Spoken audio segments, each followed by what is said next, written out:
Hi, I am the Moses sculptor, and if you think my routine is just digging holes and seeing coffins, get ready. The story I will tell you is much more sinister. It turns out that one of my recent clients did not want to be buried.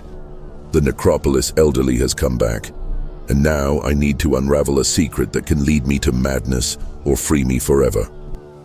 Iron gates and twisted like dead tree branches ranged into protest with each opening. Rust, like a silent disease, slowly consumed Gothic ornamentation, transforming the original beauty into a constant notice of decay. Moses, the Burgundy, knew this sound well. It was the funeral melody that marked the beginning of each day, a constant reminder of his profession and the darkness that hovered over all. The morning, dense and cold mist, hugged the necropolis, hiding the tombstone under an opaque veil. The skeletal and twisted trees seemed to extend their arms, begging for mercy. The silence was almost palpable, interrupted only by the distant bark of a dog and the occasional whisper of the wind. Moses, his shoulders bowed by the weight of the years and work, opened the gates with a sigh. His dark robes, impregnated with the smell of damp land and withered flowers, camouflaged him on the dark scenery. The face, marked by deep wrinkles and a taciturn look, revealed a life of resignation and acceptance. He never believed in spectra or souls. For him, the end was just the end, an end point in one story. The routine of Moses was intertwined with the end since he was a young age, accompanying the parent, also burier, in macabre tasks, digging pits, preparing tombs, watching burials. All became part of his routine, a constant dance with the inevitable.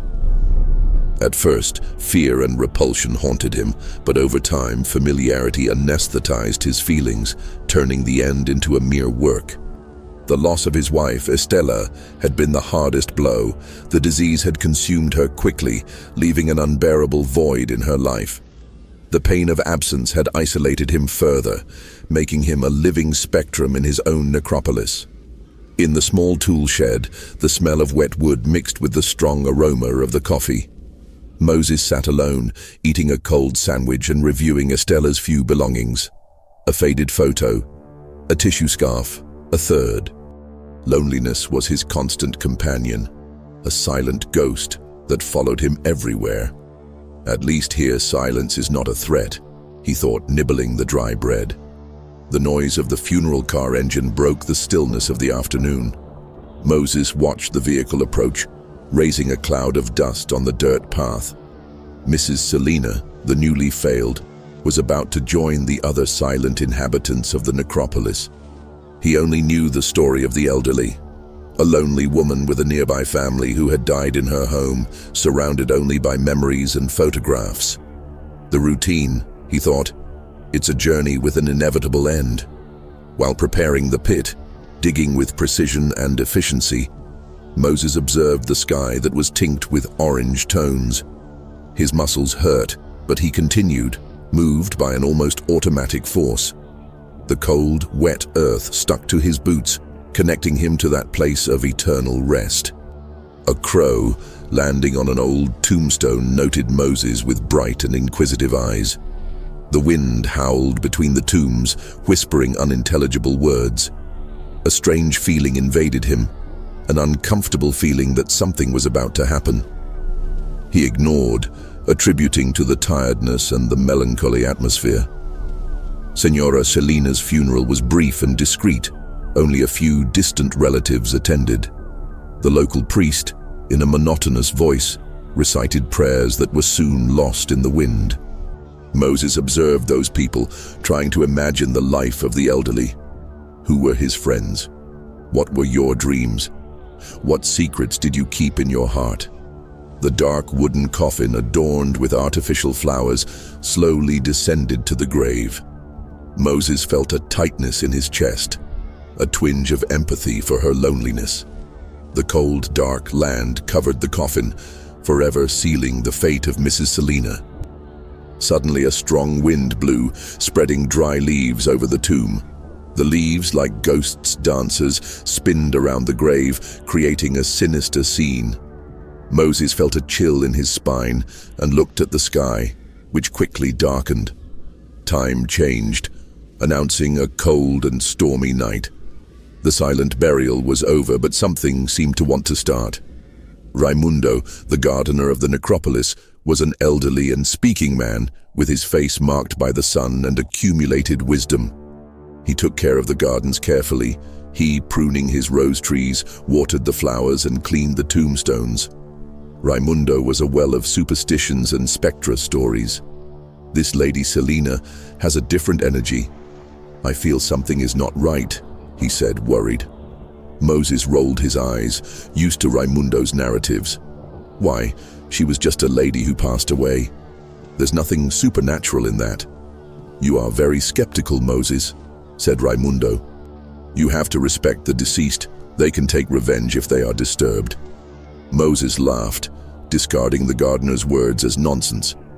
He did not believe in spectra or curses. The end was just a natural event, without mystery.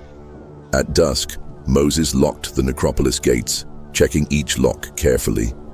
The night fell fast, turning the place into a dark and threatening maze. The wind moaned between the trees, creating strange noises and frightening. Already at home, Moses was restless. The image of Mrs. Selina's tomb disturbed him. He tried to read, but the words danced before his eyes. He turned on the TV, but the news made him even more apprehensive. A bad feeling pursued him. In the middle of the night, a noise awakened him, a metallic creak, as if someone were forcing the gates. Moses got up with a rapid heart. He tried to ignore, but curiosity and fear spoke louder. He took the flashlight, dressed, and left. Under the pale moon, the necropolis seemed even darker and mysterious. Moses entered, illuminating the way with the flashlight. The silence was cut only by the sound of its own steps and the rustle of the leaves. The wind continued to use, muttering voices impossible to decipher. As he approached Mrs. Selina's tomb, she felt an intense shiver on her spine. The impression of being observed gained strength. The clarity of the moon, filtered by the clouds, created distorted shadows. Suddenly he saw a way to move near the tomb, the silhouette of an elderly woman dressed in dark. It floated over the grave, radiating an aura of sadness and melancholy. Moses froze, dominated by an irrational fear. He tried to trigger the flashlight, but his fingers were shaking. The appearance was still, as if waiting it. Taking breath, he approached step by step, trembling. The shadow got clearer, revealing familiar traits. Would it be Mrs. Selina or her spectrum? When it was almost within reach, the shadow broke into the air. Moses looked around, confused and scared. There was no one there. He was alone, fear corroding his soul. He stumbled on a panting tombstone, trying to calm his heart. Perhaps it was an illusion, a piece of my tired mind. He tried to convince himself. Tiredness, stress, the heavy atmosphere of the necropolis. Everything could have contributed to that vision. After all, he didn't believe in spectra. Still, the image persisted in its memory, and doubt began to erode its rational conviction. Back home, he couldn't sleep. The memory of that shadow plagued him, turning the night into an endless nightmare. Will I be going crazy? He asked. Moses' sleep was tumultuous, vivid and dreadful nightmares dominated him. In one of them, he found himself digging a pit under the moon. The necropolis was more dish-worthy and decaying than normal, with crooked tumblings and twisted trees. Suddenly, the coffin he had buried opened, revealing the pale face of Mrs. Selina. She lifted slowly, the sinister smile appearing on her lips, arms extended toward the burglar.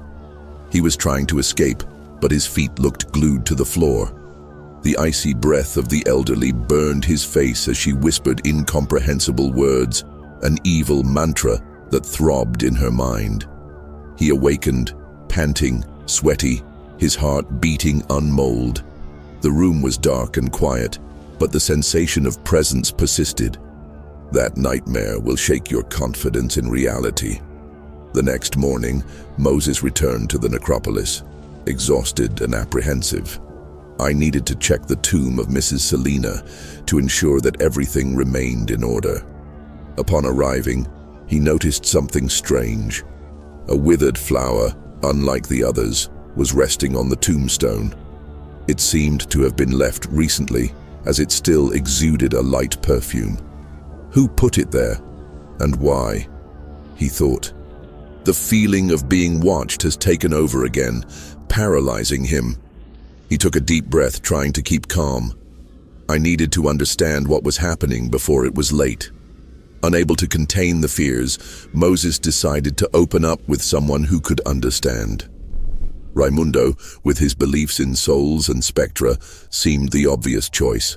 When he met him, he hesitated. What if it was mocked, called crazy? But the urgency of venting spoke louder. "Raimundo," he said, with his voice embargoed, "I have something to tell you." The gardener noticed his anguish. "What is it, Moses? You look distressed." Then Moses narrated everything: the shadow in the tomb, the nightmare, the wilted flower. Raimundo listened without interrupting. In the end, he sighed, shaking his head. "I warned you, Moses. You have not respected the deceased, and now you are paying the price. Mrs. Selina does not rest in peace. She wants something." A cold shiver traveled the burner's spine. "What does she want, Raimundo? How can I help her?" The gardener reflected before answering. "Look for the Octavius monk. He can help you find out what's going on and find peace to her soul." Moses followed the counsel, meeting the Ottavio monk in the local church.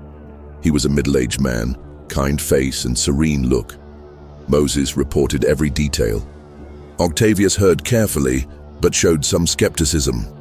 He did not believe in spectra or souls, although he did not rule out the hypothesis that Moses was in a fragile emotional state.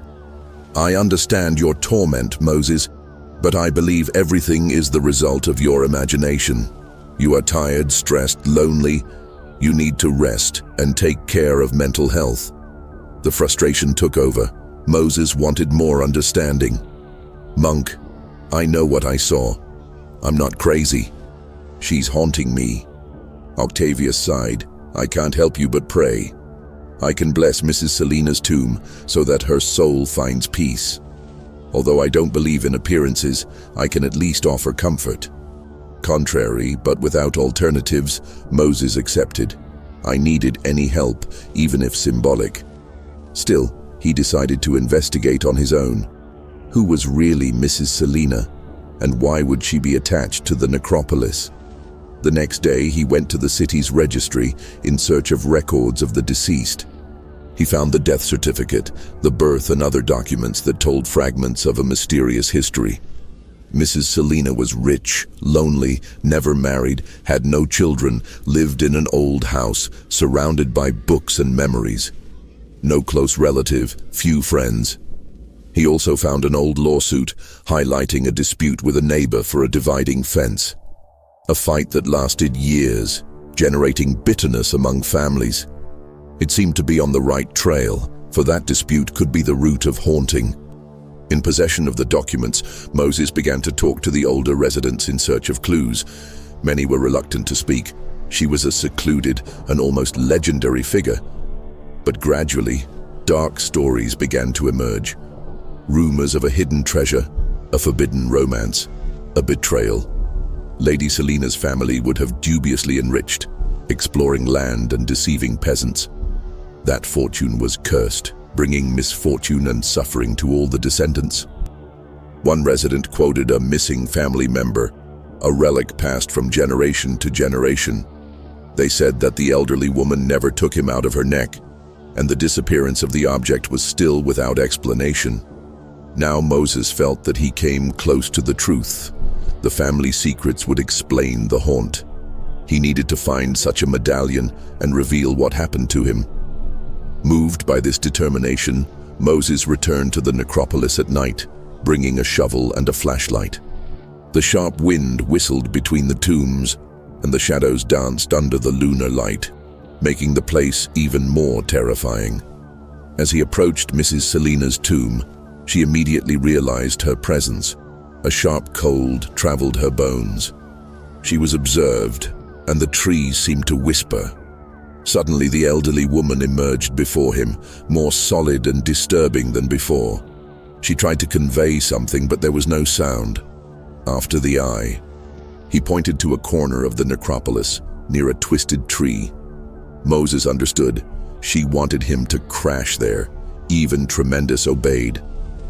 With each blow of the shovel, the impression that the elderly woman hovered above her head haunted him. In a flash, she issued a silent scream, a painful lament that echoed in Moses's mind. He felt pain in his chest, as if he shared her suffering. He understood that she did not want to hurt him, but pleaded, pray, and unable to rest. As the blood would freeze in his veins, the flashlight blinked and erased, leaving it in the darkness. The dread almost made him give up, but Moses persisted, lighting a lighter. He trusted the elderly message, believing that answers would come. He continued to dig with redoubled force despite the damp, cold, and heavy land. Finally, the shovel hit something hard. The shock shivered the burial. He had found something important. Cautiously, he removed the earth, exposing an old wooden box recorded with strange symbols. A rusty lock salated her. He used a stone to break it and with his hands shaking opened the lid. Inside was a gold medallion, a yellowish photo, and a letter. The medallion, richly adorned with precious stones, drew attention. The photo showed a smiling baby. The letter was written in delicate handwriting. Moses realized that to release the elderly woman needed to understand that letter. Taking by tension, he opened the roll and began reading. Dated a long time ago, had been written by Mrs. Selina himself, revealing a dark secret. He told about a forbidden love with a married man who had consumed her. She had become pregnant, but her family coerced her to interrupt pregnancy. She refused, fleeing to a distant place where she gave birth. He could not raise his son, as his family tracked her and forced her to deliver him to strangers. Mrs. Selina had spent the rest of her life looking for that son without ever finding him. He carried guilt and regret for not being able to stay with him. The locket was a reminder of the beloved, the photo a record of the baby. The words overflowed pain. Moses felt a knot in his throat. He understood why that soul suffered. She was not an evil haunt, but tormented by the loss in search of redemption. Finally, I realized what the elderly woman wanted. While Leah, the figure of Mrs. Selina, became clearer, almost solid, staring at the image of her son with silent tears. She wanted Moses to find the boy, hand over the locket and the photo so that he knew he had been loved and never forgotten. The items symbolized all the love she could not give in life. Moved by compassion, Moses offered to help. The elderly woman smiled tenderly, making it clear that she no longer represented threat. Finally, he had found someone capable of fulfilling his mission. Moses made a promise. He would find his son and take the medallion and the photo so that the story was known and the remembered boy. Saying this, a sense of peace flooded the necropolis. The wind ceased, the clouds opened, and the full moon shone as the elderly woman disappeared into a flower perfume. Moses felt relieved, but knew the journey would be arduous. It had one goal: to free that imprisoned soul. The next day, Moses decided to move away from the necropolis for a few days, warning Raimundo of his absence. I needed to solve something important. He departed in search of the son of Mrs. Selina, taking medallion, photo, and letter. I had no idea where to start, but trusted that it would be guided by the tormented soul. She was getting closer and closer to keeping the promise, step after step. He traveled to several cities, showing the baby's photo to people, asking if anyone recognized him. Most of the time, no one knew. But some clues emerged, although vacancies indicating potential places. Frustration shakes it, but determination prevented him from giving up. Finally, in a small town in the countryside, he found an elderly lady who recognized the baby in the photo. She said she was raised by a family of farmers. Now he is an old man, lives on a farm nearby, he said. Feeling the heart to accelerate, Moses thanked and went to the place. He found an elderly man with a groove and sad look named Antonio. He told him the story of Mrs. Selina, showed the locket and the photo. Antonio was thrilled to learn who his biological mother was, as she had never known her origins. He cried when playing the medallion and seeing the photograph, feeling an inexplicable connection. Moses had finally fulfilled the duty to reveal the truth. Antonio thanked him, saying that he had always wondered why he had been abandoned, but now he understood the tragedy that his mother had faced. He promised to honor her memory and visit the tomb. The next day he traveled with Moses to the necropolis region, carrying flowers and candles. He knelt before the tombstone of Mrs. Selina, grateful for the love she had received in silence. Moses observed, deeply moved. He felt that, in a way, he had gathered a mother and son, albeit late. Antonio never tired of thanking. "I will never forget what you did for us." Delivered the locket and the photo, he promised to keep them and transmit them to the next generations, preserving his mother's legacy of love. Moses returned to the necropolis in peace, certain of having fulfilled the promise. I no longer felt dread when walking between the tombstone. When opening the gates, he noticed the presence of Mrs. Selina, smiling in silent gratitude. Even though I didn't see her, she could perceive her in every corner of that place. Raimundo also smiled, noting that Moses now understood the importance of respecting the deceased and believing in the power of the bonds that go beyond death. Anyway, Moses had found a new meaning for his own routine. That day, the necropolis seemed calmer and more beautiful. Flowers appeared in living tones, and birds sang happily. The silence was comforting, and the fog that spread throughout the tombs no longer infused terror. As he saw the sunset behind the crosses, Moses felt deep gratitude. After routine, and even for the end, he knew that the elderly of the necropolis had found rest and that he in turn gained a new purpose. The memories of Mrs. Selina, with her forbidden love story and the incessant search for her son, would remain recorded in her heart, guiding him and inspiring him to live every day with more compassion. I would never be alone again. I would now live in peace,